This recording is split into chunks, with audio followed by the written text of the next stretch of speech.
Good afternoon and welcome to Toronto Police Headquarters. Today I would like to introduce Chief Mark Saunders. He will be addressing the firearms recovered as part of a 3-week gun buyback program. Chief? Thank you, Jennifer. So we're here today to advise the public of the results of the City of Toronto and the Toronto Police Services gun buyback program. For a period of 5 weeks, from April 26th to May the 17th, we asked Torontonians to call us so we can pick up their unwanted firearms from their homes in exchange for $200 for long guns or $300 for handguns, or $350 for handguns. In total, we've collected over 3,100 firearms, which are roughly split into 2,200 long rifles and 900 handguns. What we heard when we got to the doors is that many people had no use for any more or had inherited firearms otherwise and had no idea of how to get rid of them. This is a great outlet for the public to get rid of unwanted guns that may pose a risk because they're improperly stored and otherwise neglected. They can fall into the wrong hands through theft and be sold on the street. This program was not a solution to gun crime violence across the city.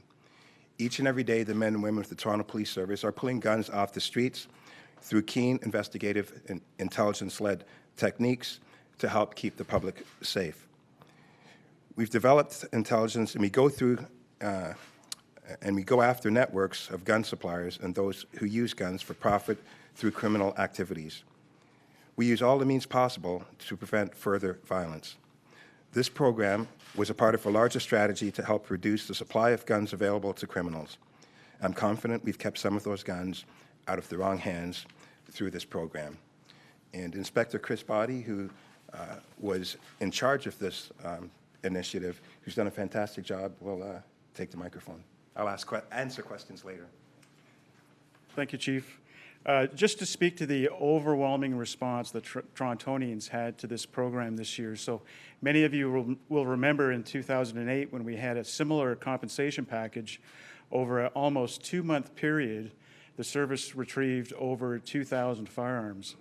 In this current buyback program in partnership with the City of Toronto, in just 3 weeks, we retrieved over 3,100 firearms. So that means in just a matter of 3 weeks, our communications folks received over 1,000 calls, many more than 1,000 calls, just for people wanting to turn in their firearms. And of course, with that, we had our police officers attend well over 1,000 addresses, 1,000 homes throughout neighborhoods throughout the city in order to safely retrieve these unwanted firearms that people wanted to rid themselves with. So a huge amount of work has gone to this through the men and women of the Toronto Police Service, not only uniform and civilian.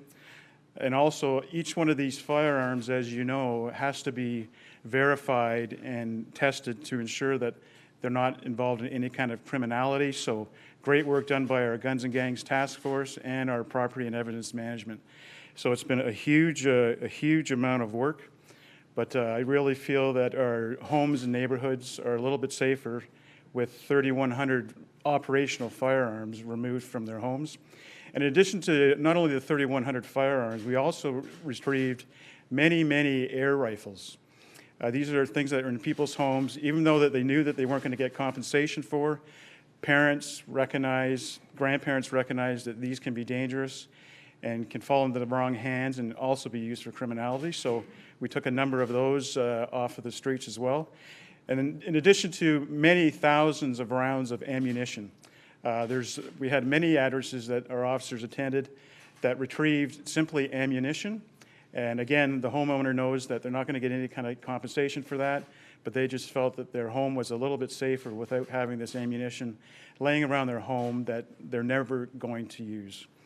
So having said that, we just want to remind folks that if you are a legal gun owner, you have the moral and legal responsibility to ensure your firearms are secured safely and legally. So apart from that, we're happy to answer any questions you may have. Can I ask for an update on Monday's shooting investigation? Are you any closer to finding the gun that was used in the alleged shooter? The investigation is still ongoing, Wendy, and if we do get an update, we'll be sure to mention it and share it with the public. There's a lot of interest in that investigation due to the location that it occurred and the circumstances in which it happened in. So I was still looking for that person of interest, male, white, heavy build, approximately 5'9" to 6 feet, short, light brown hair, and had a white shirt sleeve button-down shirt. And that's person of interest right now, not the suspect. That's correct. Can you give us any idea of the sort of nature of that shooting? Was it random? Was it targeted? Well, I can't answer that. It has the earmarkings to me of something that appeared to be targeted, but I can't get into specifics. It could start off as random as some sort of negative interaction, but I don't think it was just let's shoot up the public type of thing. I think it was specific, and we were able to successfully arrest 3 people and retrieve 2 firearms, which was a pretty good day, but unfortunate to occur in that venue. Chief, with regards to this initiative, all of these guns have the potential to be criminal, used in criminal acts by people who may break into houses or things like that. Do you consider this a success, the fact that you've got so many fired, especially these small ones that can be easily concealed? Do you consider this a success? No, absolutely a success, and for a couple of reasons, Steve. First and foremost, when we're talking about 900 handguns, and they're going to be operable, we're still verifying that. You know what carnage that most, when we talk about the city of Toronto, when we talk about most of the shooting occurrences, 90% plus are handguns. So not giving the criminal entity access to those firearms because we have them is fantastic. And as I stated earlier, and Inspector Boddy stated earlier, most of these firearms are unwanted. So the fact that because we've kind of built it and they will come process, we have got over 3,100 firearms. So it's good from that part. And the third piece, which I think is I can clearly state, some of these guns were designed primarily for criminal use.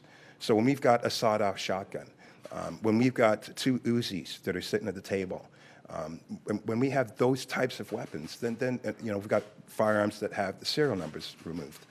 They're designed for criminal purposes. And so it is a successful project. I'm not going to say that it's a one-size-fits-all. I'm dealing specifically with the City of Toronto. It has tremendous positive effect in the City of Toronto. And when we look at the type of weapons that we're talking about, I would have a hard time if somebody thought that this was not a successful program. Because you do hear people saying, well, it's not criminals that are surrendering these guns, but the fact that these are all potential firearms that can be used in criminal offenses is very important. It creates a safer environment for, I would say, the entire city. Yeah, and because we've stated very clear these are unwanted, we knew going in this was not to reduce crimes, reduce the potential for some serious crimes to occur is what the conclusion of it is. And the primary reason for the program to begin with was the public. They were asking for it over and over again. I'd go to town hall, and they go, we want a gun amnesty. Certain members of the community would stop me and say, we need a gun amnesty. And I know the value of the gun amnesty. It does not inherit crime guns, but we know that it does bring guns back. And so you're eliminating potential crime guns. And I think taking 2 Uzis off the street is a pretty good day. Chief, can I ask about the timing of this? It's been more than a month since the program wrapped up. Does this have anything to do with responding to Monday's shooting, or what was the delay? No, I won't call it a delay, Wendy. It's not as easy as just grabbing guns and then putting them out there on display. The verification, we still haven't verified all of them yet, so we still have quite a ways to go. I think we've done over half of them. Number 2, there are a lot of administrative processes as well, too, and we want to make sure that we're in a comfortable space, because now that we do this, no one has been paid yet, and we're starting to roll out that payment piece. So if we did it too early, most people that surrendered these guns would be thinking, well, I've handed it in, where's my money? It's going to take some time. So there are a couple of moving parts to it that caused the delay, but there was no strategic purpose. It was, as soon as we had an opportunity to put it out there and get the right count and the right numbers, this is what happened today. What is the total cost of this buyback? The city allocated, I think, $750,000, and when we talk about cost of saving lives or potential criminal offenses, that cost is a lot higher than that. So I think that the money factor doesn't weigh out the safety factor that this has created. That's it. Thank you very much. Thank you. That concludes today's conference.